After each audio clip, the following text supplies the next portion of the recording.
네, 안녕하세요. 방문각 덕후국어 천지현입니다. 네, 오늘은 25년 국가직 지방직 국어시험 대비를 위해서 지난 6월 22일에 있었던 지방직 9급 국어를 철저하게 그리고 꼼꼼하게 이렇게 분석을 해 보려고 합니다. 자, 먼저 지난 22일의 시험은 전 영역으로 이제 우리가 예상했던 것처럼 독해형의 출제 비율이 이제 당연히 높았고요. 그리고 지역적인 문제는 문법과 그리고 한자의 두 문항 정도였고, 그리고 1년에 커리큘럼을 잘 타온 우리 수험생 여러분들께는 대체적으로 무난한 난도의 이러한 시험이었다라고 이렇게 말씀을 드릴 수 있겠습니다. 자, 그리고 저는 이제 이 해설 강의를 통해서 우리 수험생 여러분들과 만나는 유의미한 목적은 바로 이런 0번에 있다라고 생각을 합니다. 우리는 25년에 있을 국가직, 지방직 국어에 대해서 굉장히 관심이 많습니다. 이유는 이제 3월에도 국가직 시험을 보고 난 후에 그리고 이번 6월 이제 지방직 9급 시험을 보고 난 후에도 계속해서 우리한테 초미의 관심사는 내년에 있을 이 시험의 모양이 어떤 모습으로 출제가 되고, 그렇기 때문에 어떻게 우리가 대책을 세워야 하는지 이 부분에 있었죠. 그래서 작년 11월 인혁처에서 이렇게 우리한테 예시 문항을 준 이후로 우리는 여러 차례 이렇게 그것에 대해서 대책 얘기도 하고 또 실제 문항들을 풀어가면서 우리 수험생 여러분들과 이제 올해 있을 시험과 내년에 있을 시험에 이러한 차이점이 있을 겁니다 라고 하는 것을 얘기를 해왔지만, 실질적으로 우리는 어디까지 좀 기다리고 있었냐면은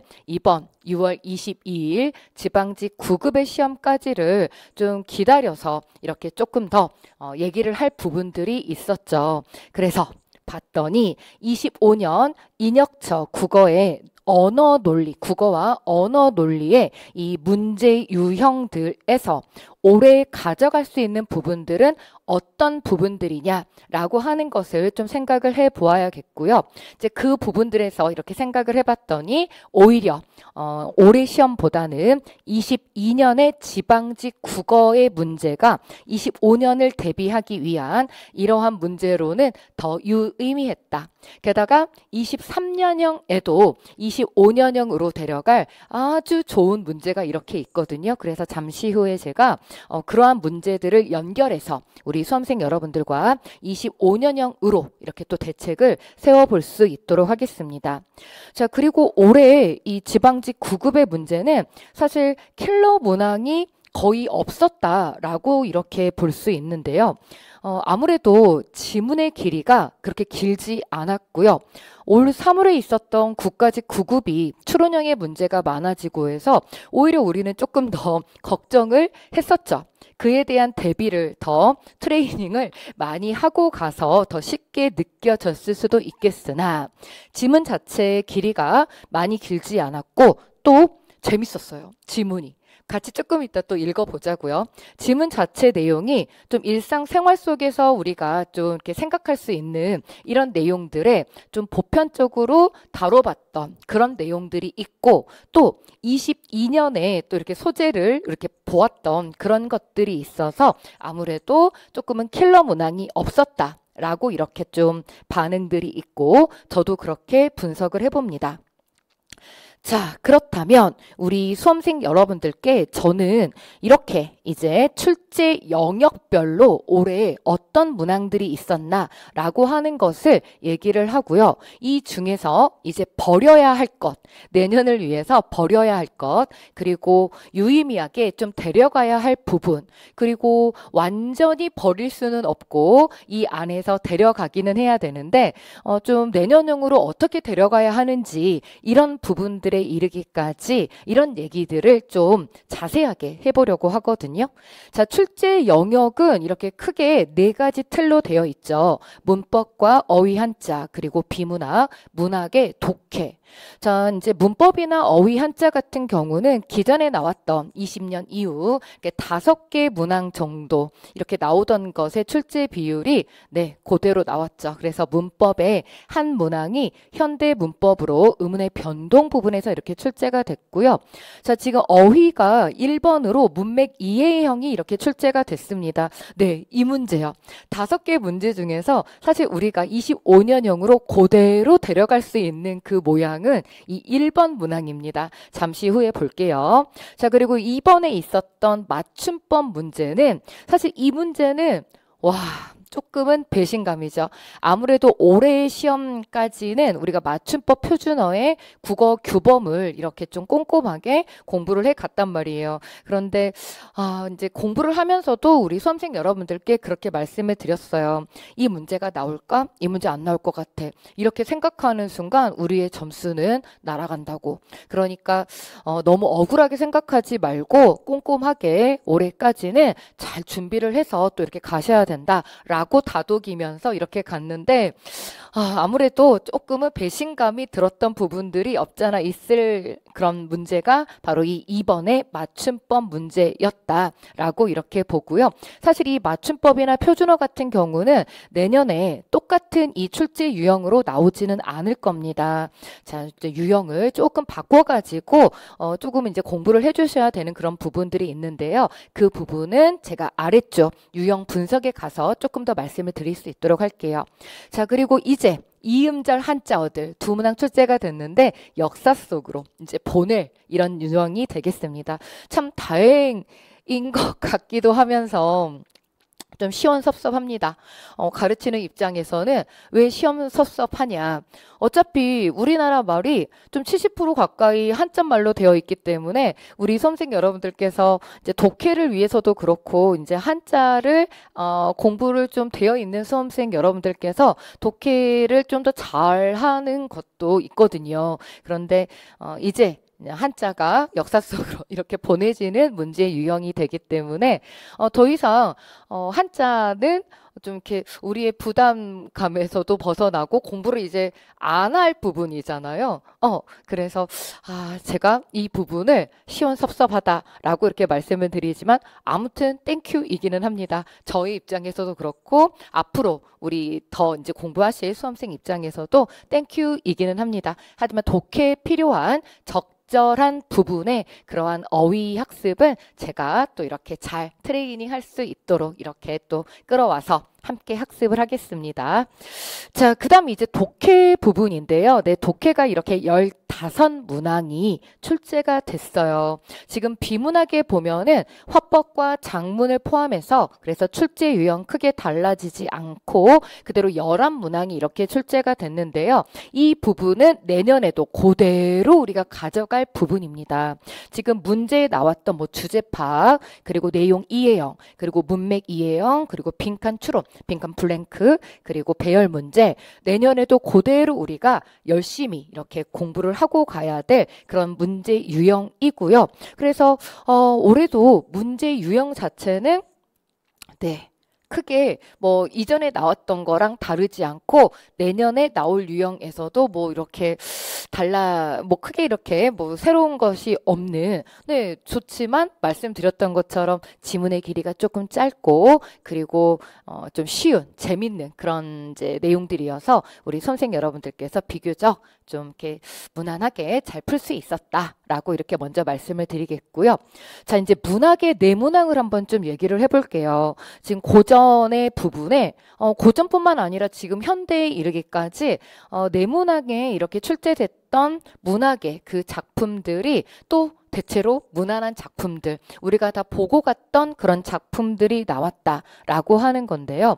우선 25년에는 이렇게 단독적인 그 분석 을 통해서 문제를 풀어야 되는 올해처럼까지 나오는 이런 문제 유형으로는 출제가 되지 않을 겁니다. 하지만 문학이 완전히 또 역사 속으로 가냐, 지금 이음절 한자어처럼 역사 속으로 가냐, 그렇지는 않고요. 이 부분이 어떻게 이제 출제가 될 것인지는 제가 잠시 후에 직접 그 모양을 보여드리면서 이전에 또 나왔던 출제 모양이 있거든요. 올해 시험 말고, 그래서 그 모양을 보여드리면서 이렇게 말씀을 드리도록 할게요. 자, 올해 우리 이제 고전 운문에서는 시조가 이렇게 나왔는데요. 굉장히 또 우리가 연습을 많이 하고 간 그런 작품들이 나왔어요.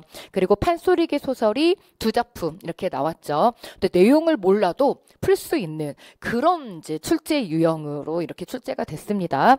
자, 그리고 현대시하고 현대소설도요. 이제 현대시 같은 경우는 청록파 시인 박목월의 작품, 그리고 현대소설은 1930년대 대표 작가죠. 박태원의 이런 소설이 출제가 돼가지고 무난한, 그리고 우리가 다 공부를 하고 간 이런 작품들이 출제가 됐다.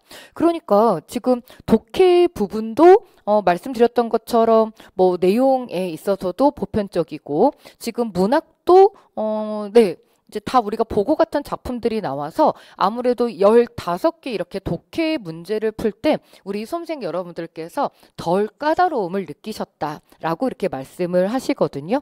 자, 그리고 게다가 난도까지도 이렇게 세지 않아가지고 시간이 우리가 모의고사 같은 걸로도 그렇고 지난 국가직 9급 이렇게 본 이후로도 말씀드렸던 것처럼 좀 꼼꼼하게 좀 더 난도를 올려가지고 이렇게 연습을 하고 갔단 말이죠. 그리고 아무래도 국어는 시간 싸움이 있기 때문에 시간을 좀 더 많이 확보하셔야 된다. 이렇게 해서 준비를 하고 갔는데 오히려 이제 정작 이제 이번 시험이 굉장히 시간이 충분했다라고 이렇게 또 말씀들을 하시니까 저는 그러면 이렇게 말씀드리죠. 우리가 공부를 열심히 또 하고 가셨으니까 그런 결과를 이렇게 맛보신 겁니다. 그런 결과를 맞이하신 겁니다. 라고 이렇게 말씀을 드리는데요.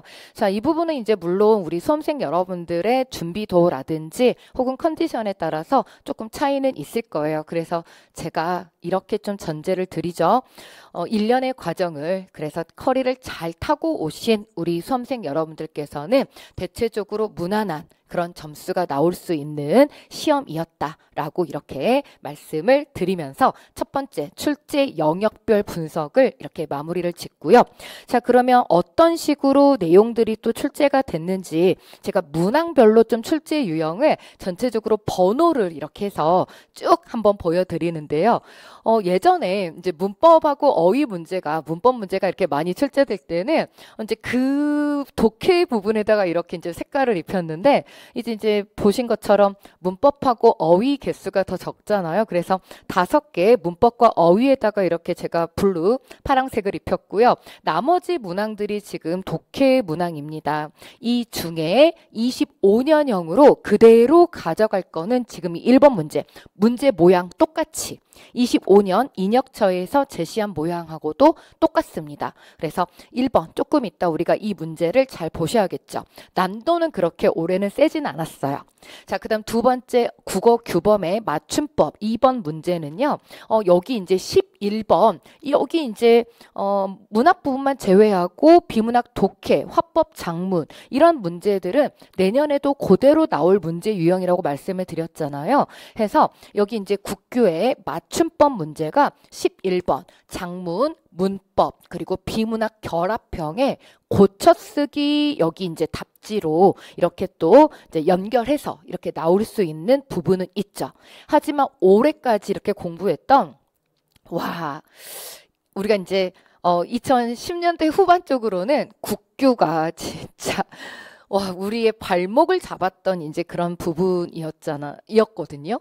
그런데 20년 이후로는 그 정도까지는 아니었지만 아무튼 올해까지 이제 맞춤법 표준어 이쪽으로 해서 꽤 많은 이런 공을 들여서 이렇게 준비를 했는데 내년형으로는 올해 이렇게 준비하셨던 그런 모양이나 그런 시간 투자도는 필요 없겠고 여러분들이 적절하게 이제 이런 문제 유형을 잘 풀 수 있도록 제가 잘 만든 그런 이제 자료로 우리 수험생 여러분들과 함께 하면 될 것 같은 그런 모양으로 출제가 될 것이고 그렇게 공부를 할 겁니다.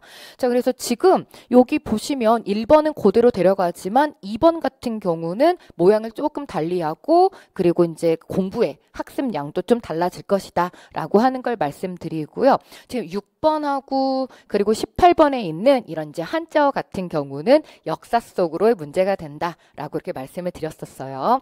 자, 그리고 이제 현대 문법에 의문의 변동 문제가 나왔는데요.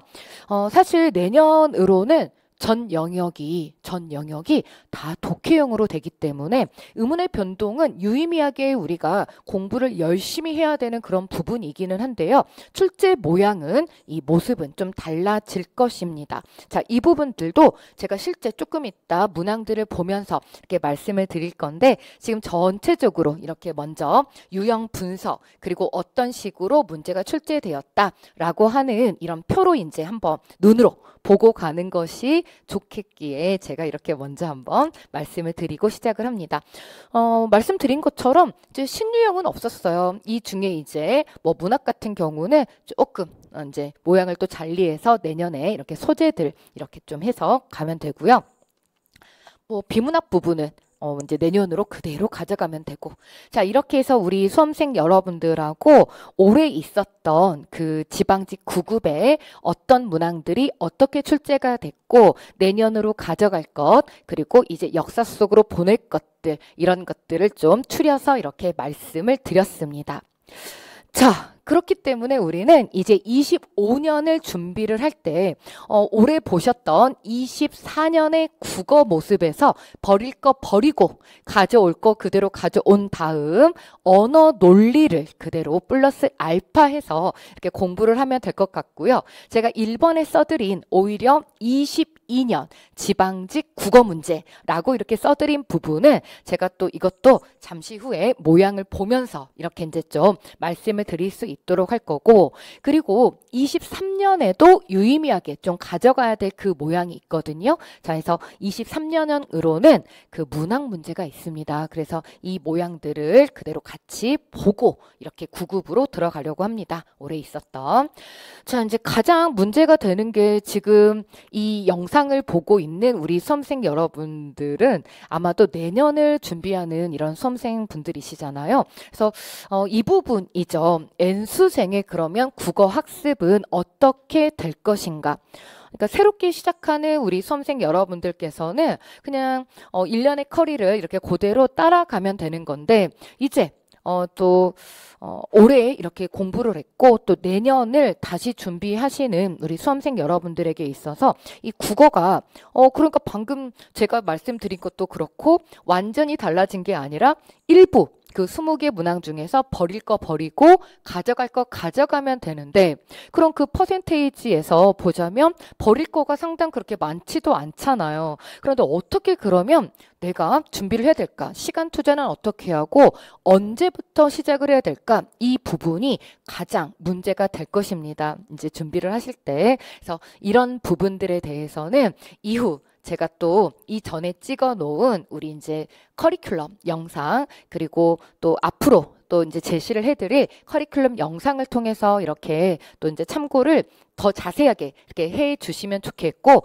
간단하게 말씀드리자라고 한다면 저는 처음부터 다이어트 혼자 시키지 마시고 저하고 1년의 과정을 쭉 밟아 가시는 것을 부탁 말씀드립니다. 이유는 올해처럼 이렇게 킬러 문항 없이 너무나 쉬운 난도로 이렇게 나오지는 않을 것이다 라고 하는 것이 우리 모두의 목소리입니다. 여기서 말하는 우리 모두는요. 저는 여기 우리 선생님들 노량진에 계시는 선생님들 포함 전국에 계시는 또 공무원 국어 시험을 준비하시는 이제 그 선생님들 모두의 목소리라고 생각을 해요. 올해 너무나 좀 난도가 보편적이었다. 그래서 저는 N수생 우리 수험생 여러분들께 조금은 죄송한 말씀 으로 이렇게 들릴 수도 있어요. 왜 또 저렇게 나를 혼란스럽게 하냐. 나는 좀 다른 전공 과목들 뭐 이렇게 공부를 하다가 좀 나중에 좀 이렇게 국어를 하려고 했는데 그게 아닌 거냐. 네, 그래서 여기에 조금 방법적인 뭐 이런 것들을 조금 더 원하신다라고 한다면은 이후 커리큘럼 이 영상을 꼭 봐주시고요. 저는 절대 우리 수험생 여러분들께 이렇게 또 그 손해보는 이런 커리를 제시를 하지는 않기 때문에 제가 N수생 우리 수험생 여러분들께도 이렇게 말씀을 드리고 갑니다. 자, 그러면 다시 한번 말씀드릴게요. 국어 어떤 파트 공부가 필요할 것인가 라고 하는 것에 대해서 문법, 어휘, 문학, 그리고 비문학, 독해 이렇게 제가 3개 파트로 크게 말씀을 드리겠습니다. 이전에 공부하셨던 것처럼 문법 꼼꼼히 공부를 해주셔야 되고요. 올해는 이제 문법이 현대 문법으로 한 문항만 나왔잖아요. 네, 인혁처에서는 독해형으로 3개 문항 정도를 이렇게 출제를 했습니다. 이제 인혁처에서 말하기로는 물론 뭐 배경 지식 없이 거기에서 문제를 통해서 지문에서 정보를 얻어가지고 풀 수 있습니다. 배경 지식 없이 라고 얘기를 했지만 우리 수험생 여러분들도 아시고 저도 아는 바로 이 배경 지식이 없이라고 하는 것은 사실 말이 안 되죠. 그래서 문법의 문제를 더 이제 꼼꼼하게 잘 준비하실 필요가 있겠고, 그리고 어휘 부분과 그리고 문학의 이런 이제 소재, 이런 이제 좀 몇몇 가지의 중요 이론들 이렇게 해서 묶어가지고 좀 공부를 해주시면 좋을 것 같고, 그리고 가장 중요한 이 독해 파트 여기에 있어서는 우리가 언어 논리 이 부분을 플러스 알파를 해서 이렇게 가면 될 것 같습니다. 자, 그래서 저는 3가지 3개월 지속하면 무조건 국어 점수가 바뀐다 라고 하는 것을 말씀드리고요. 이후는 계속된 트레이닝이겠죠. 자, 이런 공부 절대 하지 마세요 라고 하는 것은 제가 방금 전 N수생을 이제 먼저 이렇게 타깃으로 말씀드렸던 것처럼 뭐 어느 부분을 어느 시기를 이렇게 다이어트해서 나는 국어는 그래도 뭐 수능 때도 잘했고 고등학교 중고등학교 시절에도 국어는 좀 잘했어, 난 좀 독해는 자신 있어 라고 할지라도 분명히 공무원 국어에서의 독해는 수능하고도 다르고 필셋의 언어 논리 뭐 7급이나 5급 이쪽하고도 좀 다르거든요. 그리고 인혁처에서 제시한 뭐 민간에서 이렇게 국어 시험들의 모양하고 좀 같이 가겠습니다 라고 제시한 NCS라든지 대표적인 NCS의 이런 모양하고도 좀 다른 부분이 있어요. 그래서 제가 특히나 25년 달라진 첫 번째 해 같은 경우는 어느 부분을 혼자서 단독적으로 다이어트 시기적으로 그리고 학습의 부분으로 다이어트 하지 마시고 쭉 1년의 커리를 따라와 주셔라 라고 하는 것을 말씀드리고요. 게다가 제가 약간 오버이기는 한데 언어 논리 누워서 들으세요 라고 이렇게 써드린 이유는 뭐냐면 사실 여기가 이제 진입 장벽이 조금 어려워서 그렇지 우리 수험생 여러분들 내년에 아마 이 부분이 그동안의 뭐 문법의 암기식의 그런 문제처럼 언어 논리의 문제는 굉장히 우리에게 효자 노릇을 하는 그러한 파트가 될 것이다. 처음에 진입 장벽은 조금 어렵긴 하겠죠. 새로운 파트이고 우리가 이제 처음 들어가는 부분이니까. 자, 저는 이렇게 해서 우리 수험생 여러분들하고 이제 올해 지방직 9급을 통해서 이 시험지 해설을 들어가기에 앞서서 그 문항들을 우리가 어떻게 데려가야 되고 그리고 어떤 유의미한 그런 부분들이 있었는지를 같이 문항들을 통해서 얘기를 해볼 거고요. 또 버릴 거 버리고 더 가져갈 것 가져가고 플러스 알파 시킬 내용들을 이렇게 이제 말씀드리면서 가야 되기 때문에 이렇게 또 0번에서부터 시작을 해서 우리 수험생 여러분들과 몇몇 가지 것들을 얘기를 하고 이렇게 들어갑니다. 자, 이 자료 같은 경우는 제가 이렇게 조금 더 이렇게 자세하게 이렇게 써서 그리고 이후에 25년에 대비 전략으로 이렇게 해가지고 카페 그리고 우리 이제 그 자료 여기에 다 올려놓을 거니까 우리 수험생 여러분들께서 잘 활용을 해 주셨으면 좋겠고요. 저는 이제 지방직 이제 우리 그 있었던 시험의 모양으로 그대로 이렇게 가보도록 하겠습니다. 자, 첫 번째 1번 문제입니다. 밑줄 친 단어와 의미가 같은 것 그랬어요. 자, 이 문제 그대로 25년형 그대로 함께 해야 되는 문제 유형입니다. 하지만 지금 여기는 난도가 조금 많이 약해요. 그래서 나는 이 문제 풀 때 조금 쉬웠다라고 하시더라도 그래도 조금 이제 유형은 이 모양에서 조금은 유형은 달리하면서 연습을 좀 이렇게 잘 해주실 필요가 있을 것 같아요. 자, 아이가 말을 참 잘 듣는다 그랬습니다. 여러분, 우리 아래쪽 답지도 그렇고 평상시에 우리가 이렇게 다 쓰는 이런 표현들이 있잖아요. 어떻습니까? 우리가 이런 말귀를 못 알아듣지 않잖아. 근데 1번에서부터 그 아까 지엽적인 문제, 그 문법 문제 하나, 한자 문제 이렇게 제외하고는 한자 문제 그대로 이음절 그 한자 맞고 틀리고 이거 제외하고는 다 말귀 알아먹는 그런 문제거든요. 여러분, 아이가 참 말을 잘 듣네. 이렇게 되면은요. 2번이죠. 학교에 가면 선생님 말씀 잘 들어라. 이때 듣는다라고 하는 건 뭐예요? 아이가 말을 참 잘 들어? 이때 listen 이 내용이 아니죠. 자, 여러분. 뭐 예를 들어서 listen이라고 하는 거는 정말 귀가 들리고 안 들리고 이런 부분을 의미를 하는 거잖아. 이때 말하는 아이가 말을 참 잘 듣는다. 아이가 뭐 어떤 말을 잘 따르다. 이런 의미가 되는 거잖아요. 혹은 1번에 있는 이 약은 나에게 정말 잘 들어. 그러니까 효험이 좋다. 이런 얘기죠. 뭐 이 약을 먹었더니 내가 감기가 잘 나았어. 효험이 있어. 이런 내용이 되는 거고. 자, 이번 학기에는 6과목을 들을 예정이다. 이거는 이제 계획이다와 함께 이때 듣다라고 하는 것은 1, 2번하고 완전히 또 다른 그런 내용이죠. 이거는 이제 학습하다. 이런 뜻이 되는 거고. 자, 브레이크가 말을 듣지 않는다. 움직이지 않는다. 이런 뜻이 되는 거잖아. 해서 이게 앞으로 우리 수험생 여러분들께서 문해력을 자꾸 얘기하는 우리 국어 시험들에서 요구하는 그런 대표적인 모습입니다.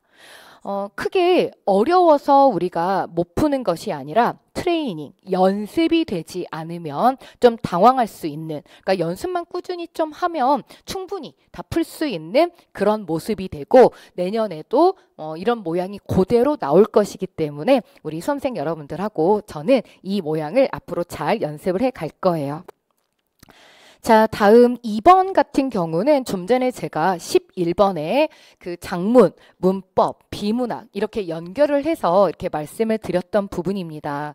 올해처럼은 이제 안 나옵니다. 여러분, 여기에 이 표현들도 어떠세요? 직접적으로 와, 나 표현 저런 거 처음 들어봤네. 이런 표현들은 하나도 없잖아. 우리가 다 쓰고 있는 그런 표현들이고 그렇게 또 막 궁벽한 표현들이 아니죠. 오히려 이제 2010년대 후반 국어의 규범이 정말 막 우리를 많이 괴롭힐 때 한창 이제 국립국어연구원에서 이제 분기별로 이렇게 국어를 이렇게 좀 뜯어 고쳐 가면서 발음으로 뭐 어떤 그 문법으로 그리고 뜻으로 막 해가지고 우리를 조금 이 표현 써도 되나 괴롭혔을 때 그때는 정말 막 궁벽한 표현들이 많이 나왔거든요. 실제 평상시에 우리가 좀 많이 안 쓰는. 근데 지금 이게 우리 시험의 경향이에요. 우리가 평상시에 많이 쓰는데 내가 잘못 사용하고 있어서 오히려 잘못 사용하고 있어서 그게 맞는지 틀린 표현인데 맞다고 생각해서 틀릴 수는 있는데 이거 어때요? 크게 어렵진 않아. 그리고 게다가 우리가 다 연습을 충분히 하고 가는 그런 무난한 거. 또 이렇게 말하면 또 섭섭하실 수험생 여러분들이 또 눈에 이렇게 보여가지고. 자, 여기 2번이 답입니다. 이건 한번 제가 써볼게요. 이거를 뭐하고 많이 헷갈리냐면 쐰다. 이 표현 혹은 이렇게 이거 세 개로 이렇게 좀 헷갈리시는 이런 표현이죠. 그런데 우선 이런 표현은 없습니다. 국어에. 이거 이제 쇠다에 나는 해마다 양력과 음력으로 설을 잘 쐰다를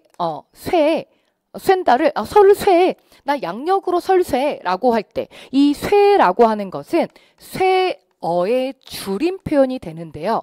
우리가 이런 걸로 연습을 한 게 뭐예요? 네. 되어의 되라든지. 자, 그래서 여기 부분 어간, 여기 어미. 자, 여기 부분 어간, 여기 어미. 이렇게 해서 되라든지 쇠라든지 다 우리가 공부를 하고 같습니다. 그래서 여기에서 이제 이 부분을 저하고 또 함께 하신 수험생 여러분들께서는 제가 이렇게 연결을 해서 이렇게 수업을 했기 때문에 잘 풀고 오셨을 거라고 생각을 하고요. 지금 이렇게 되는 거는 진짜 공부를 조금 1년을 공부를 했는데 마지막에 있는 세 번째를 꺼내게 됐다라고 하면 진짜 공부를 안 하고 간 이런 모습이고, 그래서 사실 이 2번의 답을 찾는 것이 그렇게 까다롭지는 않았다라고 하는 건데, 자, 이것도 우리가 많이 연습을 했던, 여기 이제 들렸다가 안 들렸다가, 뭐 위쪽에도 뭐 그런 표현들이 여기 뭐 들어라 뭐 이런 게 있는데, 이거예요. 이 들렸다가라고 이렇게 여의 표현이 되면은 소리가 들렸다가 안 들렸다가 해, 이렇게 할 때 이렇게 되는 거고, 여기는 여를 쓰면 안 되고 들르다에서 기본형 들르다에서 들르었다가 이걸 축약시켜서 들렀다가라고 이렇게 해야 되죠. 네, 연습 많이 했던 부분입니다. 자, 그리고 짜집기가 아니라 짜깁기. 이제 이런 표현들이 있죠. 단순하게 우리가 좀 그 평상시에 잘못 사용할 수 있는. 그러니까 지금 2번이나 이제 3번 같은 경우는 오히려 이제 문법적으로 우리가 좀 더 얘기를 하고 가는 그런 부분들로 이렇게 공부를 했고, 지금 이제 짜깁기 이런 거라든지 이런 유들이 있어. 뭐 이제 파투, 화투가 아니라 뭐 파투라든지 파토 해서 파투 이제 이런 거 공부해야 되는 거. 그래서 몇몇 가지 딱 보면은 우리가 실생활에서 많이 틀리는 야밤도주가 아니라 뭐 야반도주 이런 유들 있잖아요. 그래서 이것도 이제 많이 우리가 보셨던, 그리고 옥죄다의 이제 이 겹받침 부분인데요. 우리가 이 리을 기억을 쓰지 않습니다. 옥죄다의 기억으로 가는데, 사실 가장 좀 헷갈렸을 부분이라고 한다면 1번하고 2번에서 좀 이렇게 헷갈렸을 수는 있겠다. 하지만 우리가 공부를 또 이렇게 잘 하고 갔기 때문에 2번도 무난하게 풀고 오셨을 그런 난도이다 라고 말씀드리고요. 자, 2번 문제는 이제 이런 식으로 출제가 되지는 않을 것이다 말씀드린 11번 장문에 이렇게 연결형으로 해가지고 좀 들어갈 수는 있다. 그래서 내년에 참 이렇게 우리가 조금 더 힘을 들여야 되는 부분, 힘을 빼야 될 부분들, 이제 문항들을 이렇게 직접적으로 보시면서 우리 수험생 여러분들께서 확인을 하실 수 있을 것 같아요. 자, 그 다음 이제 3번에서 독해 문제가 시작이 되는데, 이 저작 부분에 대해서 여러분, 이거 우리 언제 다 얘기를 하고 갔냐면, 사실 제가 뭐 따로 동형 문제로 이렇게 드린 부분에도 있었지만, 이게요, 22년에 그대로 이 저작에 관련된 문제가 이렇게 있었어요. 여기 보시면은 우리 이제 그 문제 중에 22년 문제거든요, 이게. 22년 지방직 공무원 9급의 문제입니다. 그래서 이렇게 이제 저작에 관련해 가지고 우리가 기출 문제 몇 개년을 이렇게 또 풀고 가지 않습니까? 그래서 다 얘기를 했던 그런 소재여 가지고 우리 선생님 여러분들께서 더 잘 이렇게 좀 답이, 안 그래도 난도도 막 센 편은 아니고 길이도 그렇게 막 길지는 않아가지고 잘 풀 수밖에 없었던 그런 문제이다. 아래쪽 이렇게 답지를 보면은 이거는 단순한 그냥 일치 불일치라기보다는 좀 이제 제목을 이렇게 단락에다가 붙여서 이렇게 좀 찾을 수 있는 그런 이제 좀 단락에 이제 좀 제재적인 이런 부분이죠. 자, 보시면 이제 첫 번째 1번은 대체적으로 첫 단락 쪽이 좀 이렇게 있잖아요. 그 용어를 이렇게 좀 정의하면서 배경 지식을 주면서 이렇게 좀 시작을 한다 그랬죠. 이제 첫 번째 부분, 저작권이란 뭐 두루두루 이제 권리를 말한다. 그래서 1번의 답지는 맞는 답지가 되고, 자, 이제 그 다음 두 번째 말하는 이게 없어요. 차이점, 대조하고 이런 부분들이 딱 보면 없습니다. 제가 우리 수험생 여러분들께 늘상 이렇게 말씀을 드려요. 한 분을 늘 소개를 하고 시험장에 제가 늘 보내드리거든요. 조대감을 모르면 시험을 못 본다는 설, 조대감설. 자, 그래서 첫 번째 대조. 이 대조가 늘상 시험에 나오기 때문에 제가 맨날 모든 걸 이렇게 다 대조로 해서 많이 연습을 시켜드립니다. 많은 걸 왜 대조로 연습을 시켜드리냐면 그만큼 대조로 많이 쓰여 있기 때문이에요. 문학이고 비문학이고 다 대조가 굉장히 많고 이 대조는 오래 여기 시험에도 굉장히 많은 부분에서 차이점으로 대조가 많이 이렇게 드러나 있습니다. 자, 그다음 두 번째 이 대자는 대꾸. 우리가 또 대꾸 모르면 또 안 되잖아요. 이것도 우리가 또 시험에서 보이고. 자, 세 번째 이제 감 같은 경우는 감정이입하고 또 그리고 이제 5감. 시각, 청각, 후각, 미각, 촉각, 공감각, 그리고 이제 복합감각 뭐 이런 거 얘기할 때. 그다음 마지막 이제 이 설 같은 경우는 설이법 해서 제가 이제 조대감을 모르면 시험을 못 본다는 설. 제가 이렇게 조대감님을 꼭 이렇게 소개를 해가지고 우리 수험생 여러분들 이렇게 이제 보내드리는데 없습니다. 딱 봐도 대조가 없어요. 자, 세 번째 있는 저작물에 대해서 창작자가 지녀야 할 태도, 그리고 저작권을 보호해야 되는 이유. 이제 같은 경우는 여기 이제 마지막 부분에 이렇게 보시면은 그대로 나와 있어요. 저작권이라는 권리를 부여해서 보호하는 이유는 해가지고 4번에 관련되는 게 이렇게 나와 있고요. 보호해야 되는 이유가 뭐냐면, 내가 애써서 해놨는데 그걸 남이 가서 막 다 함부로 써봐. 그럼 내가 처음에 힘들어가지고 막 하고 싶나. 그래서 이렇게 보호해야 되는 이유가 나와 있고 또 저작물에 대해서 창작자가 어떤 식으로 그러니까 이렇게 태도를 지녀야 하는지 두 번째 그리고 세 번째 단락을 통해서 우리가 이렇게 알 수 있습니다.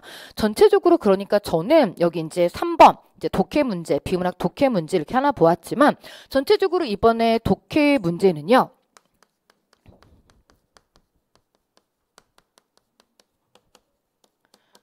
독해 문제가 대체적으로 다 이거야. 말기만 알아먹으면 돼. 말기만 알아먹으면. 이 글을 통해서 무얼 얘기하려고 했지? 이거거든요. 자, 그 다음 4번 문제. 이거 때문에 더 그래요. 여러분, 이거 얘기는요. 제가 이런 얘기를 또 이게 유튜브에 이게 있다, 진짜. 이 내용이 있어. 이거 연주를 했는데 진짜 이런 결과를 보이는. 그러니까 사실 그 음악가가 정말 유명하신 분이고 막 이렇게 엄청 큰 그런 예술의 전당 같이 이렇게 엄청 큰 데서 막 연주하고 막 이렇게 환호 받고 이런 분인데 지하철에서 이렇게 딱 모자 놓고 했더니 사람들이 관심을 별로 안 보여. 이거가 되게 유명한 그런 얘기 중에 하나이고 저는 수업 시간에도 이거를 이제 같이 얘기를 한 적이 있어요. 그래서 와, 이 내용이 나왔네 라고 저는 되게 기뻤거든요. 그래서 그때 이렇게 말씀드렸던 게 제가 뭐 때문에 말씀을 드렸냐면은 야, 꼭 유명한 것만 뭐 우리가 약도 그렇고 광고가 많이 된 것만이 꼭 최고는 아니다. 이제 그 광고되지 않은 것도 정말 그 유의미한 것들이 많아. 뭐 이렇게 얘기를 하면서 이 얘기를 제가 이렇게 딱 꺼내 들었단 말이에요. 사실 이 문제도 보시면 여기 이렇게 밑줄이 있어요. 연주를 듣기 위해 서 있는 사람은 아무도 없었다. 자, 아래에 답지에 보면은 여기 1, 2, 3, 4번 답지가 그냥 생뚱맞은 답지들은 아니고요. 본문의 일정 정도 이런 내용들이 다 들어가는 있습니다. 하지만 이게 중요한 게 뭐냐? 여러분, 이게 그대로 추론 문제인데요. 어느 부분을 봐야지 어디에서 우리가 그 내용을 찾아와야 되냐면 전체적으로 우리가 이 말귀 알아먹는 거야. 그러니까 예를 들어 우리가요. 이런 거 있지. 긴 글이 있어. 혹은 영화 한 편을 봤어. 드라마 한 편을 봤어. 그걸 읽고 가장 얘기하고 싶은 바가 무엇인지를 봐야 되잖아. 그런데 여기에서 연주를 듣기 위해 서 있는 사람이 아무도 없다. 아무도 없었던 이유가 장소 때문이야? 사람이 적어서? 아니면 감상할 여유가 없어서? 아니면 돈 때문에? 여기 안에 이렇게 다 들어있는 내용인데요. 어느 부분에 핵심이 있냐면 여기 첫 번째 줄이에요. 급격하게 돌아가는 현대적인 생활 방식은 종종 삶을 즐기지 못하게 한다. 이 말에 핵심이 있는 거예요. 이 부분을 놓치면 전체적으로 포인트가 사라집니다. 그러니까 한마디로 어떻다는 거야? 그러니까 제가 이 소재를 이렇게 말씀드릴 수 있어요. 이건 여러 가지로 이제 응용이 될 수 있는 내용입니다. 이렇게 유명한 사람이지만 뭐 지하철에서 하니까 사람들이 좋은지를 모르네. 뭐 이렇게도 물론 또 다른 글에서는 그렇게도 쓸 수 있는 글이에요. 소재예요. 그런데 이 글의 필자는 이걸 뭐라고 얘기를 했어? 사람들이 삶을 즐기지 못해. 그러니까 바쁘게 그냥 가버린다는 거지. 소리를 들을 그런 생각을 하지를 않고. 자, 그래서 답지를 몇 번을 찾아주셔야 됩니까? 3번으로 찾는 거거든. 출근하는 사람들이 연주를 감상할 여유가 없어서 서 있는 사람이 별로 없었다고. 그런데 이걸 우리가 어떻게도 쓸 수 있다? 예를 들어서 우리가 이렇죠. 유명한 사람이야. 유명한 사람이 어떤 유명한 것을 팔아. 우리가 광고에 연예인들을 이렇게 잘 알려진 연예인을 이렇게 등장시키는 이유가 뭐예요? 그 사람들이 잘 알려져 있기 때문에, 그리고 게다가 신뢰도가 높은 연예인들은 이미지가 좋기 때문에 그 광고하는 제품이 더 잘 팔리기 때문이잖아. 뭐 그렇게도 갖다가 쓸 수 있는 거지. 이 연주자가 굉장히 유명한 사람이야. 그래서 큰 예술의 전당 같은 데서 했을 때는 사람들이 막 환호를 해. 하지만 지하철에 서고 있으니까 사람들이 못 알아봐. 에이, 사람들이 실제 그 뭐 내용을 듣는 것이 아니라 그런 포장을 보내. 뭐 이렇게도 쓸 수 있는 것들이죠. 그런데 지금 여기에서는 그렇게 가는 내용이 아니라 첫 번째 줄, 여기에서 뭘 해야 된다? 네. 말귀를 알아먹어야 돼. 이 부분이 바로 말귀를 알아먹어. 내가 하고자 하는 얘기는 여기에 있어 라고 하는 거거든요. 자, 여러분, 지금 전체적으로 이번 24년에 지방직 9급의 독해 문제들이 문학, 비문학 죄다 다 이런 식이에요. 내가 이 부분을 통해서 무슨 얘기를 하려는 것 같아요? 라고 하는. 그러니까 문학도 지엽적으로 어떤 하나의 막 그 지식으로만 이렇게 푸는 것이 아니라 그런 모양들을 보여주고 있거든요. 자, 다음 5번. 자, 고전 시조입니다. 여러분, 이해하실 분 한 분이라도 있으세요? 혹시 N수 혹은 이제 작년에 이제 공부하신 수험생 분들 듣고 계시다면, 자, 여기에 있는 이 4개 작품들이 어느 하나 작품도 시조 중에서 와, 저 시조는 뭐 많이 안 보던 시조인데 라고 하는 게 아무것도 없죠. 우리 뭐 이렇게 월산대군, 성종의 형아, 월산대군 시조라든지 그리고 뭐 이런들 어떠하며 저런들 어떠하려, 천석고왕의 자연 친화의 작품, 뭐 이렇게 해서 너무나 유명한 작품들만 이렇게 나와 있고요.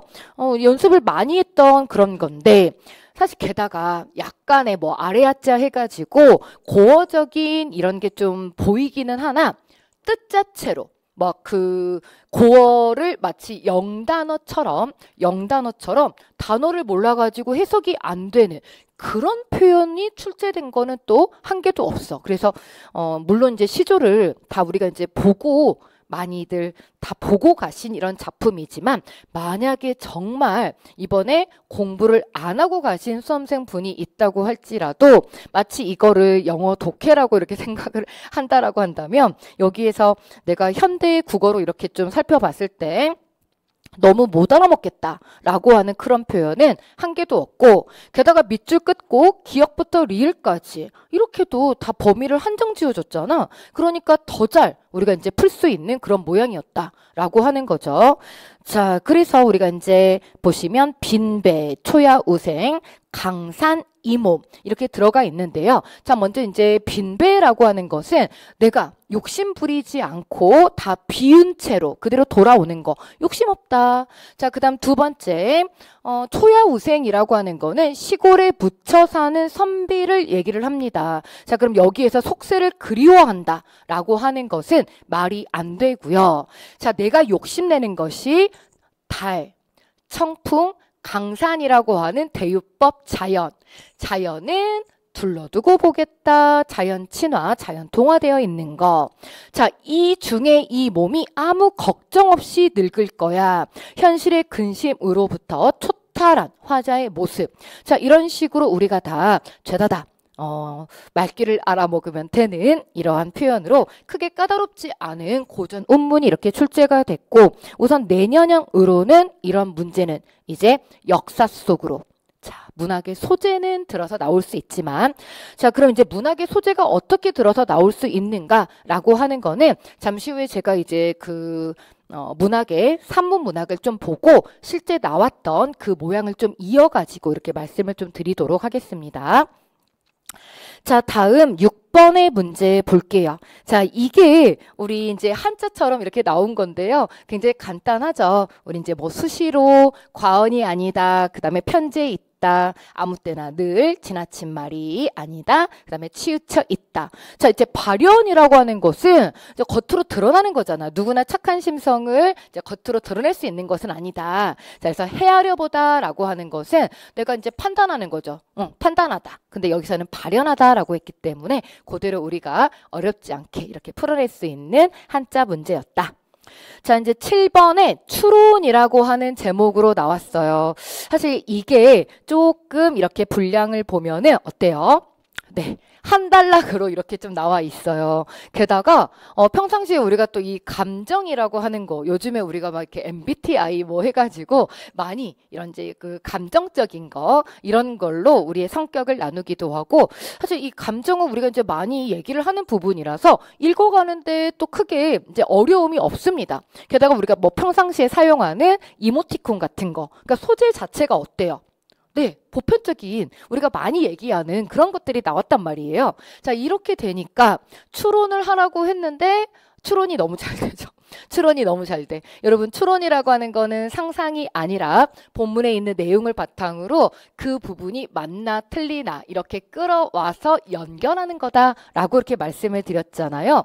자, 그러면 지금 첫 번째 1번에 있는 감정에 대한 개념적인 자원은 문화에 따라 달리 형성된다. 자, 문화적인 부분, 첫 번째 부분에서 얘기를 하고 있죠. 모든 문화가 감정에 관한 동일한 개념적 자원을 발전시켜 온 것은 아니야 라고 이그 첫 번째. 그러니까 이번에는 첫 번째 문장이 굉장히 이 답지에 많이 영향을 미치더라고요.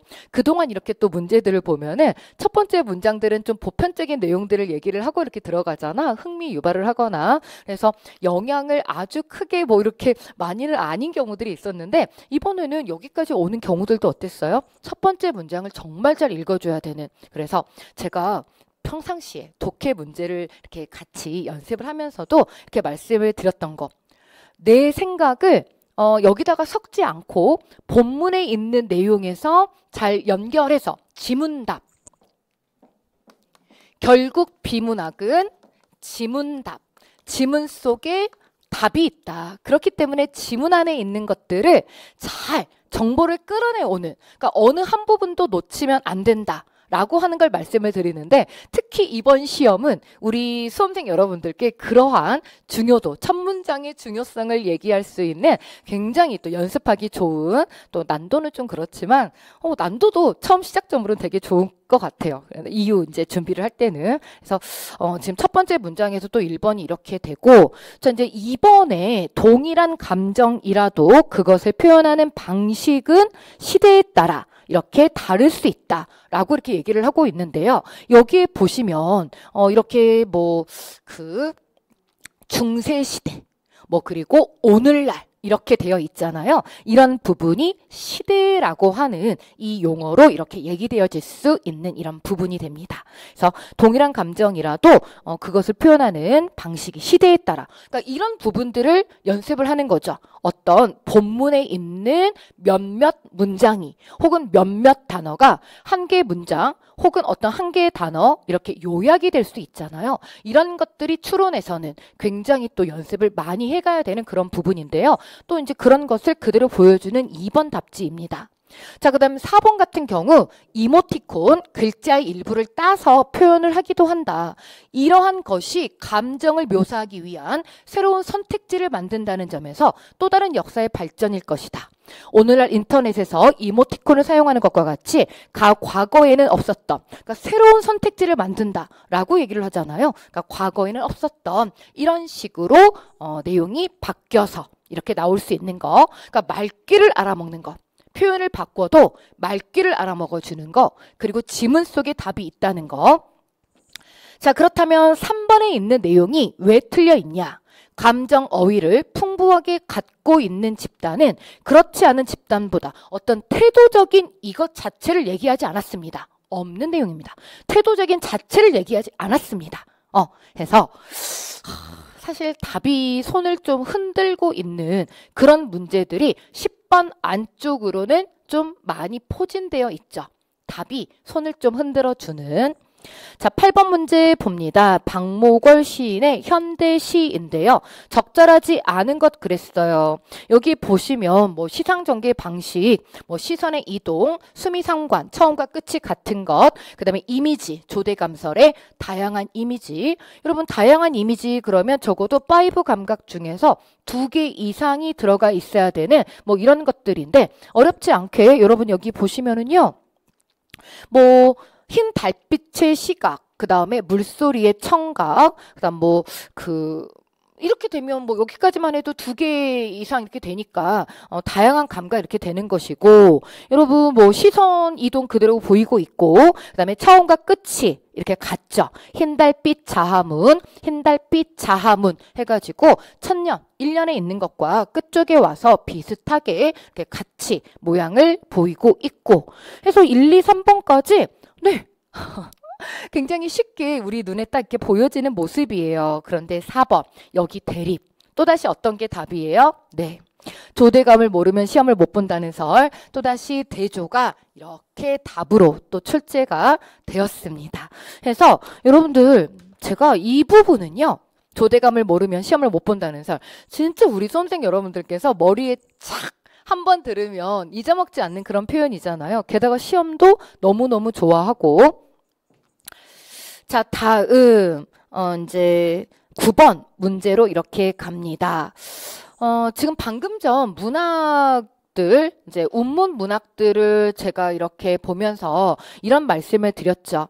이러한 모양으로 이제 문학은 출제가 되지 않습니다. 네, 소재만 뭐 이렇게 나올 수 있습니다. 라고 하는 걸 말씀드렸는데, 좀 이따 3문까지 좀 한 다음에 종합해가지고 제가 이전에 나왔던 문제 모양과 함께 이렇게 좀 말씀을 드릴 거예요. 그런데 지금 9번의 문제도 마찬가지죠. 이 문법의 내용 자체는 굉장히 중요한 문제 유형입니다. 그리고 올해 또 뭐 올해뿐만 아니라 매해마다 이 의문의 변동은 공부를 안 하고 갈 수가 없는 그런 부분이잖아요. 그런데 내년에는 이런 식으로는 출제가 되지 않고 모양을 좀 이렇게 지문 형식으로 바꿔서 출제가 되는 부분이기 때문에 이 소재 자체는 우리가 문법은 열심히 공부를 하시는 가운데 모양은 달라질 것이다 라고 하는 걸로, 언어 지문 모양은 달라질 것이다 라고 하는 것을 말씀을 드리고요.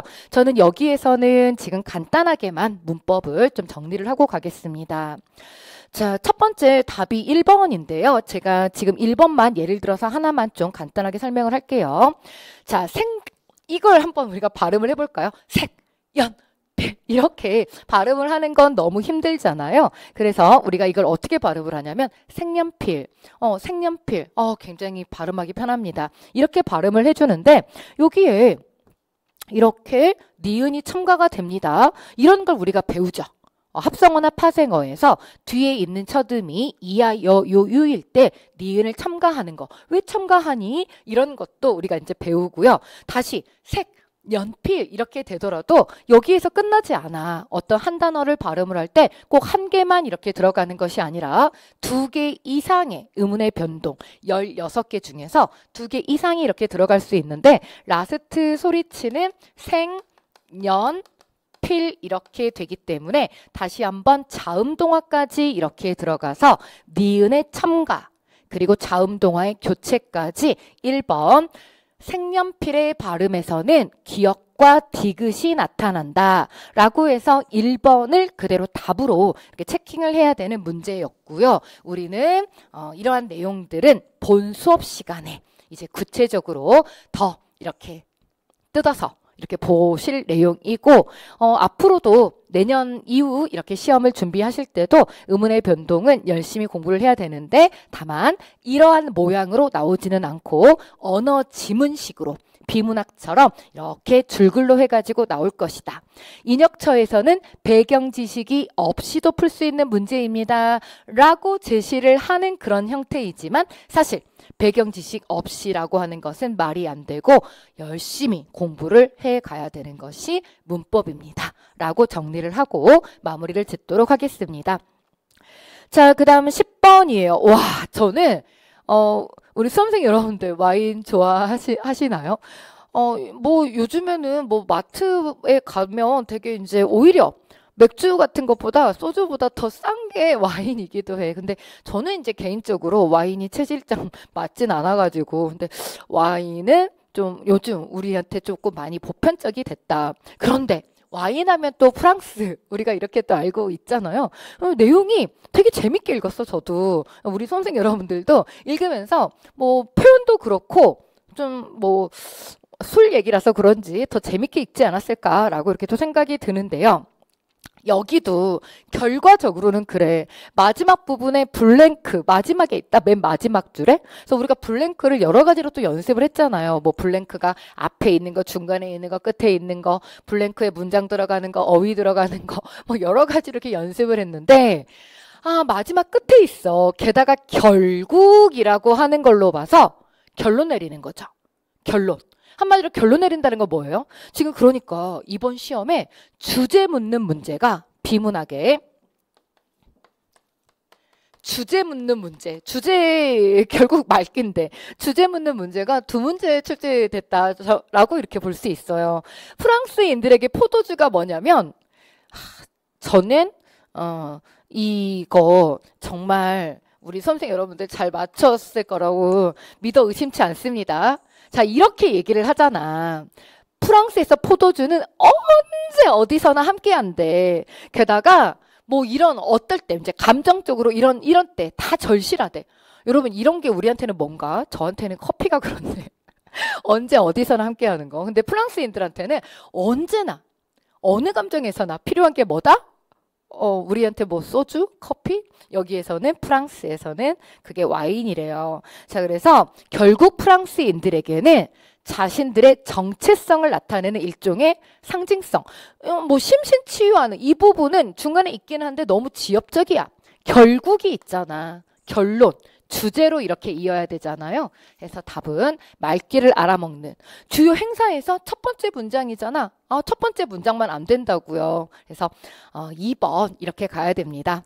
우리한테는 뭔가 자, 굉장히 재밌게 읽었던 11번. 10번. 자, 11번 볼게요. 고쳐쓰기. 자, 이것도 결국은 말귀 알아먹는 거. 왜냐면 지금 아래쪽에 답지에서 이런 거 우리 이제 뭐 그동안 많이 나왔던 작문 유형이잖아요.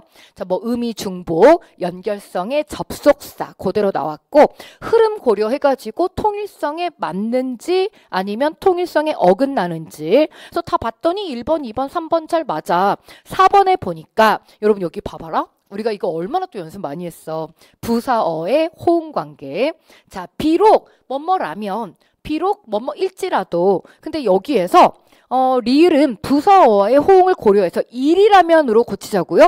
비록 그 선수에게로 향하는 것은 당연한 일이지만 당연한 일일지라도 이렇게 가는 게 맞겠죠. 비록이라고 하는 이런 부사어는. 자, 그래서 어때요? 네. 말기만 알아먹으면 되는 이런 거 다 흐름 보는 거잖아. 우리가 이런 이제 뭐 무난한 단어 나왔고 접속사 흐름 보는 거고 이것도 흐름 보는 거고. 그래서 이제 어떤 식으로 우리가 어휘를 다뤄야 되고 문법을 다뤄야 되는지 저는 이 11번 문제가 잘 말해주고 있다라고 생각을 하고요. 내년에도 그대로 나올 문제 유형입니다. 자, 12번 문제 볼게요. 와, 이거 이제 화법인데 말하기 방식. 뭐 문제 유형까지 우리한테 너무 익숙하다. 그치? 자, 말하기 방식 문제인데 결국은 일치 불일치 문제죠. 여기에서 어떤 게 없냐면 시각자료 제시하고 이런 게 없어요. 여러분 답지까지도 너무나 무난했어. 시각자료 제시해서 뭐 이걸 보면서 되게 이렇게 시험 나올 때는요. 이거 직접적으로 우리 그 동영 문제에서랑 다 연습을 하고 갔거든요. 괄호해가지고 되어 있다. 괄호해서 지시문처럼 뭐 사회자가 뭔가를 이렇게 가리키며 이런 식으로. 그래서 제가 그렇게도 늘 말씀드리거든요. 이런 화법이나 작문 같은 경우에는 뭘 잘 봐야 된다? 블랭크. 이렇게 상황 제시해 주는 거. 이거 잘 봐야 된다고. 그런데 맨날 그런 게 이렇게 3번으로 해서 많이 나오는 거 실제 기출 문제에서랑 그대로 보여드렸던 부분인데요. 없어. 이런 부분 자체가 청중의 반응 당연히 잘 살피고 있죠. 여기 보시면은 뭐 이렇게 보신 적 있으세요? 별로 없네요. 라고 하면서 그래서 뭐 흡연을 예로 들어서 이렇게 얘기를 하면서 어떻습니까? 여러분 우리 수험생 여러분들 지금 뭐 스트레스를 어떻게 푸시는지는 모르겠는데 또 담배로 이렇게 또 푸시는 수험생 분들도 있으실 수 있잖아요. 그래서 소재 자체들이 이번에는 굉장히 좀 생활 주변적인 것들이 많이 나왔다. 답은 3번. 자, 또 13번 그대로 주제 묻는 문제 있습니다. 저는 이것도 전문 읽지 않고 그대로 우리 수업 시간에 공부하는 끝쪽으로 가겠습니다. 이번에는요. 지문 자체가 너무 친절해. 여기 보면 뭐라 그랬어? 결국에는 그랬잖아. 여기만 읽어도 된다고? 나 여기만 읽으라고 여기 손짓 해줬다 라고 표지어들이 막 있어. 결국에는 살인과 범죄에 몰두하게 된다. 범죄 소설에서 죽음은 인간의 운명이나 비극이 아니라잖아. 뭔데? 탐구의 대상이 되어버린다 라고 이렇게 얘기를 하고 있어요. 그러면 우리가 끝쪽 부분에 가서 결국에는 이라고 하는 말과 함께 우리 시험은 객관식 시험. 무슨 얘기를 하고 싶은 거야? 결국은 탐구의 대상이 돼버린다는 거지. 그러니까 뭐야? 범죄 소설은 자본주의의 출현 이후에 그러니까 이런 식으로 시간이 이렇게 지나가면서 죽음에 대한 태도가 달라진다. 죽음은 탐구의 대상이 되어버렸죠? 나머지 부분에 그런 내용이 없습니다. 여러분 제가 그동안 우리가 이렇게 해가지고 다 풀렸던 문제를 왜 다른 방식으로 해설을 하겠습니까? 하지만 여러분 내년에는 우리가 어떤 부분을 조금 조심을 해야 되는 부분이 있냐면 제가 여기다 이제 3번으로 해가지고 좀 적어 드릴게요. 인혁차에서 제시한 그 11월 예시 문항에서 내년형 25년형으로 비문학의 문제는 지문 하나에 이제 2개를 묻는 그러니까 2개 이상, 뭐 3개를 묻는 건 약간 오바고 2개를 묻는 이런 지문을 보여줬죠. 그렇기 때문에 만약에 그게 이제 지문인데 주제 묻는 문제라든지 주제 묻는 문제가 있어. 그러면 이렇게 끝만 보면 안 되겠죠. 이제 그 2개 이렇게 되어 있는 거에서는. 근데 2개 묻는 문제에서도 주제 묻는 문제하고 어휘 묻는 문제라고 한다면은 뭐 주제는 이렇게 끝만 읽고 얼른 찾아주셔도 되겠고 뭐 예를 들어 근데 주제를 묻고 다른 거는 일치 문제를 또 하나 묻는다. 이렇게 되면은 전문을 좀 읽어가는 가운데 주제를 찾아야 되니까 뭐 전문을 읽어야겠죠. 그쵸? 그래서 그 지문을 좀 소화하는 방법이 이렇게 25년형에는 2개를 출제를 하는 이런 거를 얘기를 했기 때문에 좀 달라질 수는 있겠으나 어찌 됐든지 예를 들어 이런 1개 지문에서 1개를 묻는 문제가 내년에도 있습니다. 섞여 있어요. 전체가 다 뭐 이런 독해 문제가 지문에 뭐 다 2개씩을 묻고 있다. 이게 아니라 지문 하나에 하나를 묻는 문제도 있기 때문에 그거는 각기 방법을 좀 이렇게 달리해서 보면 되고 어찌됐든 주제는 끝쪽을 보면 잘 찾을 수 있다. 게다가 주관식이 아니라 객관식으로 되기 때문에 끝만 읽고가 이렇게 가능하죠. 오히려 전체를 읽어버리면은요 포인트를 놓칠 수 있어요. 포인트를. 자, 이렇게 해서 1번 답 이렇게 잡고 가고요. 자, 그 다음 14번. 와, 저는 사실 이 14번도 진짜 재밌더라고요. 여러분 여기 봐봐. 2번째 단락에 있는 이 이제 흰긴 수염꼬리, 수염고래. 너무 불쌍해. 왜 여러분 우리 여기 누가 우리를 여기를 뭐 이렇게 이렇게 했다든지 꼬집었다든지 그럼 우리 1분 후에 느껴? 우리 바로 느끼고 바로 꼬집어줘야지. 근데 이 수염고래는 1분 후에 느낀다잖아. 저는 이렇게 막 읽어가면서 와 이번에 전체적으로 뭐 이렇게 다 비문학 지문이 재밌냐 막 그랬거든요.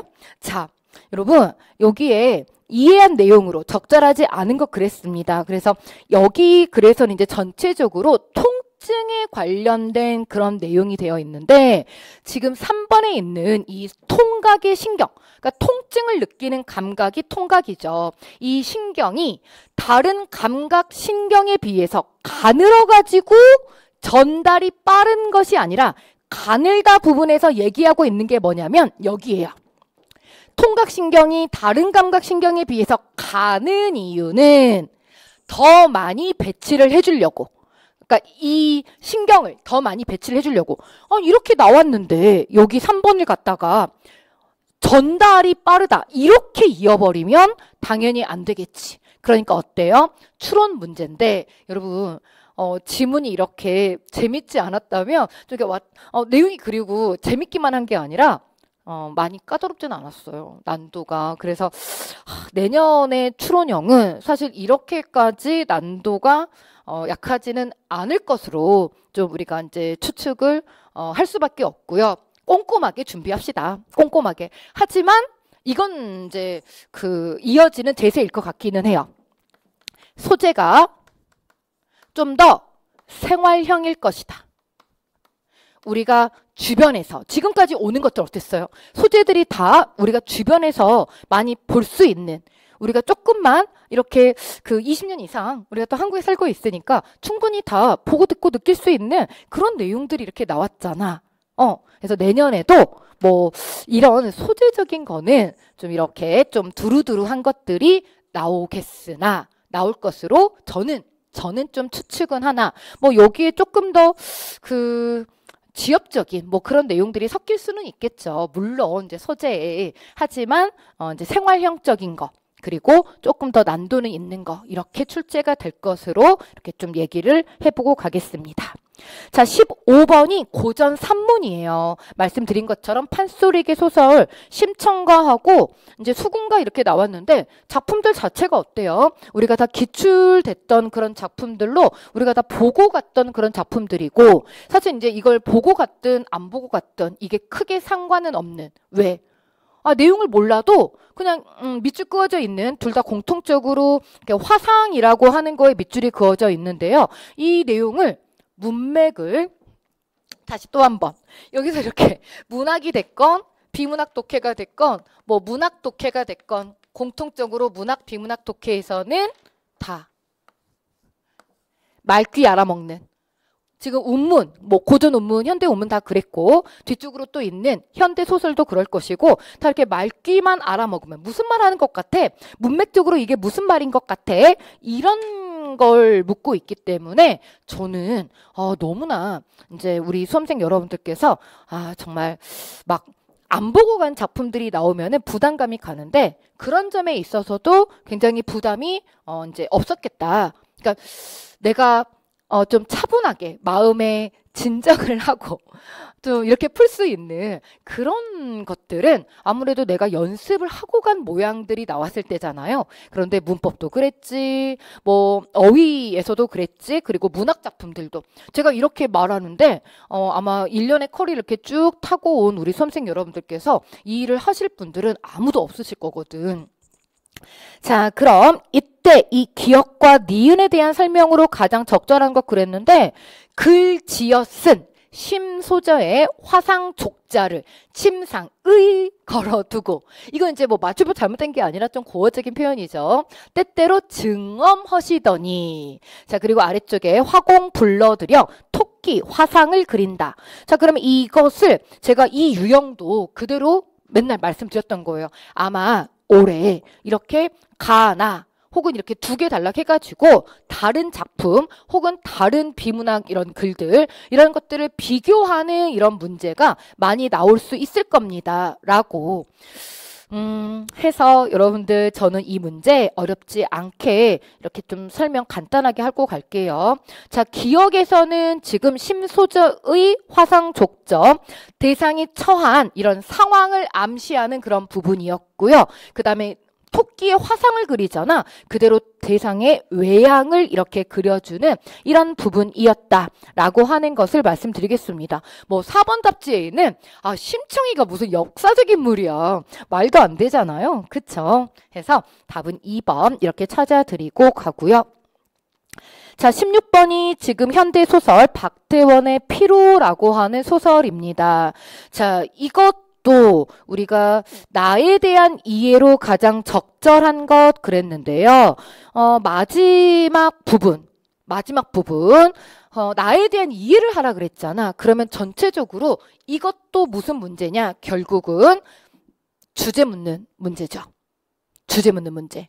내가 무엇을 느끼고 있냐? 마지막 끝에 가서 여기에 핵심이 있거든. 나는 그것에 나의 마지막 걸어갈 길을 너무나 확실히 보고 그리고 저모르게 악연하였다. 친절하게 당구장 표시로 이렇게 어휘 뜻까지 줬네요. 몹시 놀라서 정신이 아찔하다. 이제 여기 이제 대명사가 나왔기 때문에 앞에 이 그것이 무엇을 말하나 라고 하는 것만 좀 올라가서 보면 될 것 같아요. 나는 그것에 나의 마지막 걸어갈 길을 확실히 보았다. 목을 한껏 움츠리고 강 위를 지나는 그들의 모양은 이곳의 풍경. 그러니까 나만이 아니라 다른 사람들을 이렇게 본 거잖아. 이곳을 지나가는 사람들. 자, 그렇기 때문에 어떻습니까? 얼음 위를 지나가는 사람들에게 이질감을 느끼면서도 또한 너무나 확실히 보고 나의 걸어갈 길을 그들에게서 봤잖아요. 그렇기 때문에 어때요? 뭐 좌절하거나 비판하거나 슬퍼하거나 아니죠. 마지막 끝부분 주제입니다. 공감하고 있다라고 하는 것을 우리가 찾아낼 수 있습니다. 자, 문학까지 포함하자면 이렇게 말기 알아먹고 주제 관련된 문제, 몇 문제? 세 문제가 이렇게 있네요. 자, 17번 보겠습니다.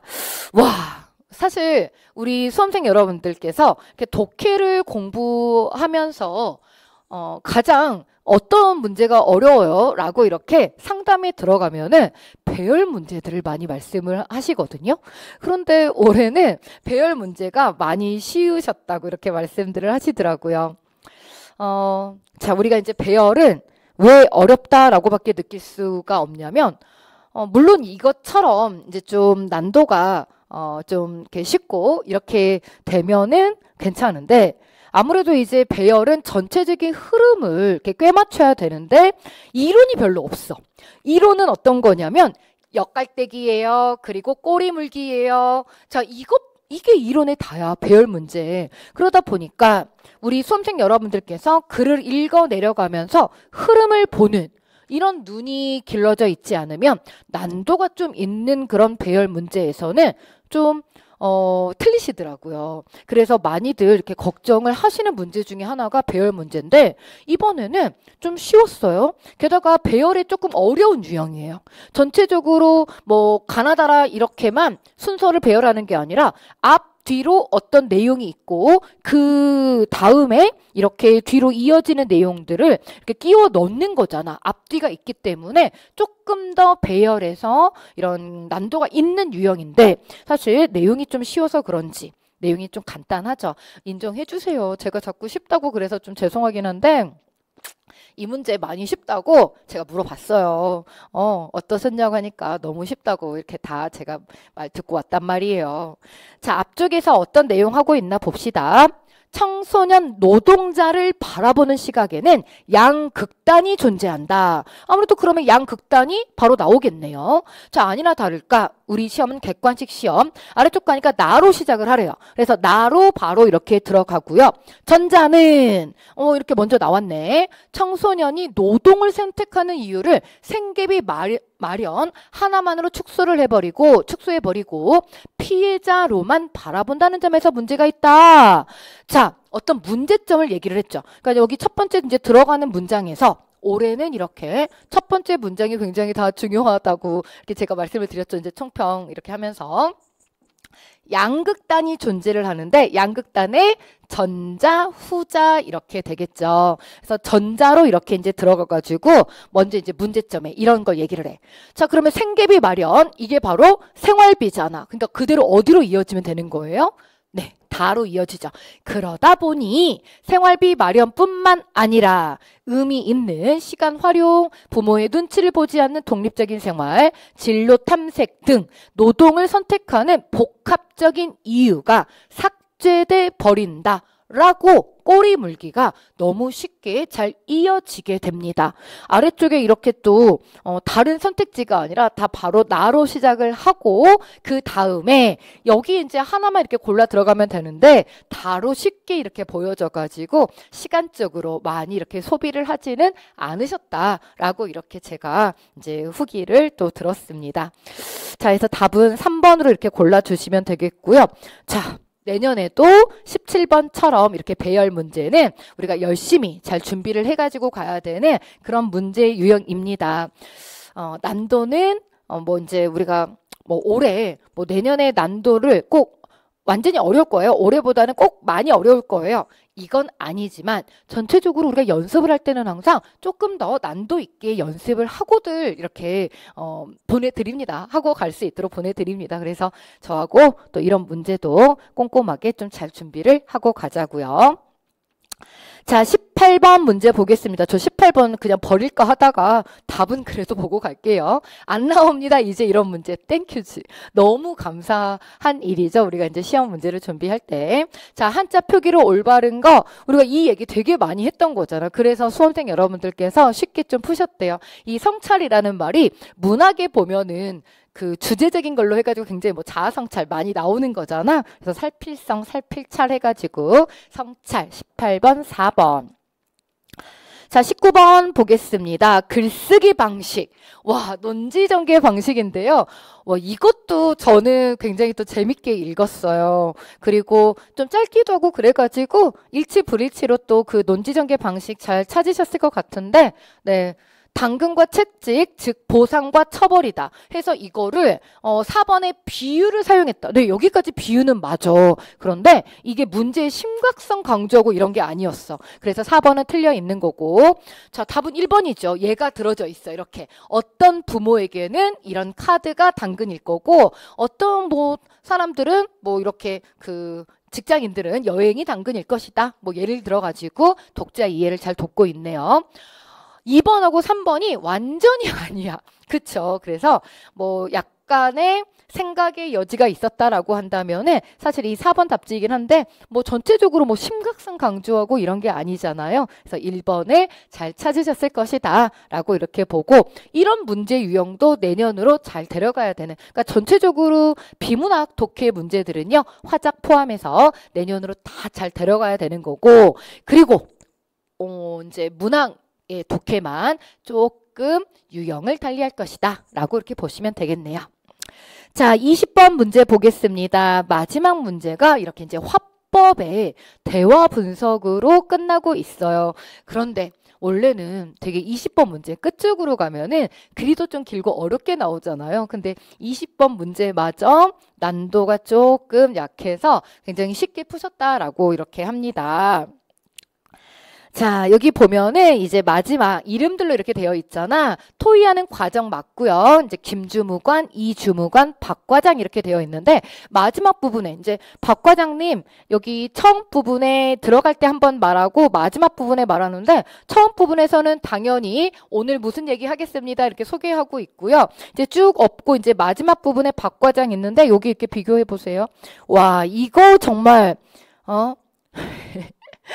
윤 주무관의 생각에 저도 동의합니다. 근데 박 과장은 김주무관, 이주무관, 윤주무관 제안을 비교해서 절충해요? 노노.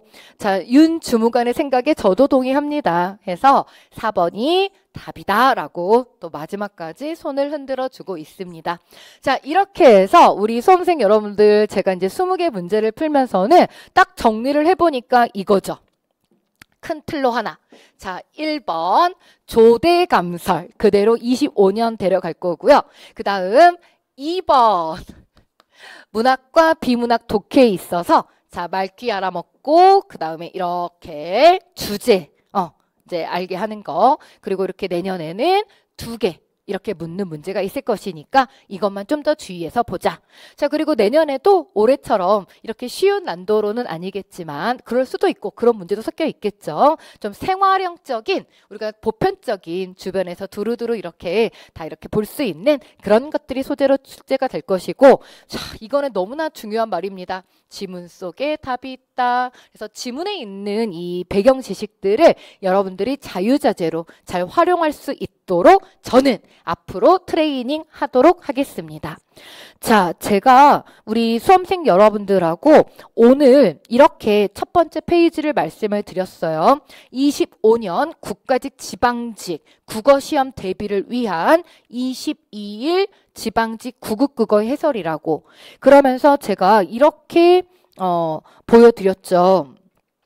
오히려 22년 지방직 국어의 문제가, 그리고 23년의 문제에서 오히려 25년형의 문제가 있었다. 자, 바로 그래서 제가 그 문제들을 이렇게 보여드리고, 그 문제를 보여드리고, 그리고 이런 문제에 대해 이제 제가 이후 이어지는 우리 영상에서 더 자세하게, 그리고 전체적으로 커리큘럼 이 영상에서 또 한번 25년에 어떻게 여러분들이 또 기존에 있던 기출문제를 활용하고 또 어떻게 앞으로 갈 것인지를 말씀드리면서 이렇게 더 자세하게 말씀드리겠지만 오늘도 간략하게는 좀 말씀을 드리면서 마무리를 짓겠습니다. 자, 22년의 문제입니다. 여기 보시면 이렇게 22년 지방직 9급의 문제였고요. 여기에 이제 19번 문제. 그러니까 오히려 이번 전체적으로 1번부터 20번 그 사이에 있는 독해 문제 보니까 어땠어요? 언어 논리형으로 되어 있는 문제가 한 개도 없었죠? 그런데 제가 지금 대표형으로 지금 22년에 있었던 19번 문제 가져온 겁니다. 다음 글에서 추론한 내용으로 가장 적절한 거 그랬는데 모양 자체는 우리 국어에서 나왔던 비문학 문제 추론형으로 똑같죠. 그런데 이 문제가 어떻게 풀어야 되는 문제였냐면 역이대우. 우리의 명제에 역이대우로 풀어야 되는 문제였습니다. 여러분, 어떤 명제에 대해서 우리가 이제 앞으로 배워야 될 내용이에요. 이거 완전 공식으로 너무 쉽게 풀리는 부분인데요.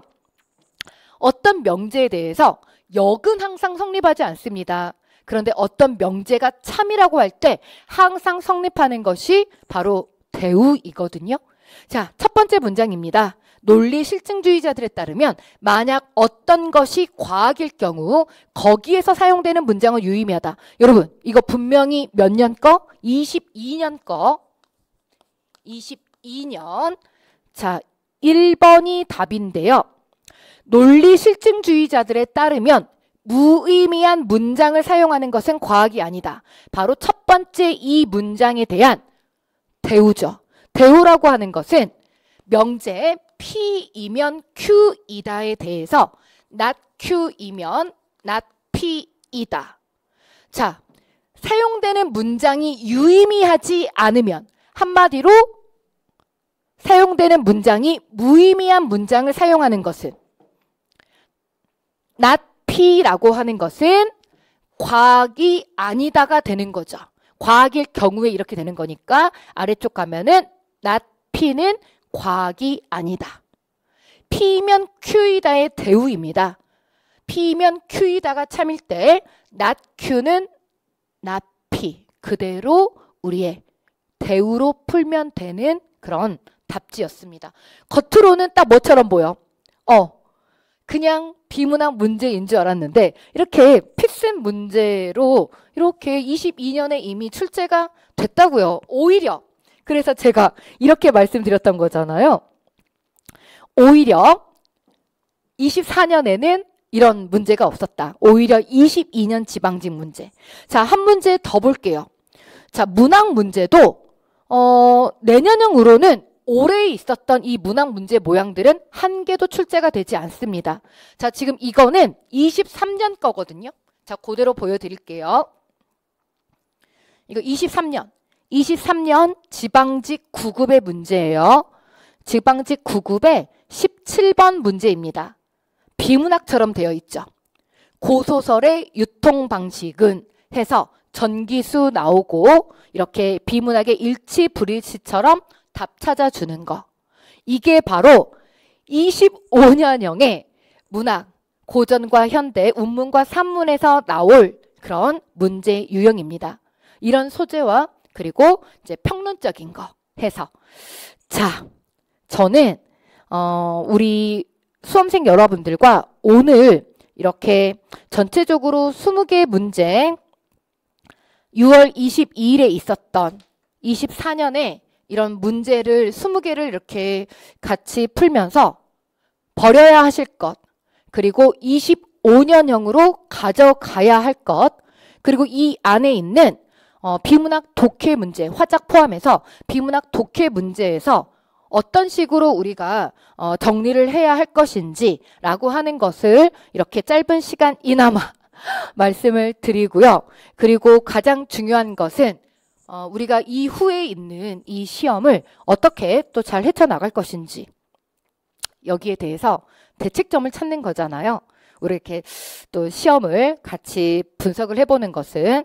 그래서 오늘 저하고 이렇게 한번 22일에 있었던 9급 시험을 같이 분석을 한 것을 바탕으로 25년 할 수 있습니다. 우리 수험생 여러분들, 제가 우리 수험생 여러분들과 정말 이렇게 잘못된 길 가지 않게, 게다가 처음 진입장벽 어려운 언어 논리의 부분마저 누워서 들을 수 있게 그렇게 꼼꼼한, 그리고 수험생 여러분들 시간 낭비 없는 그러한 학습 같이 할 겁니다.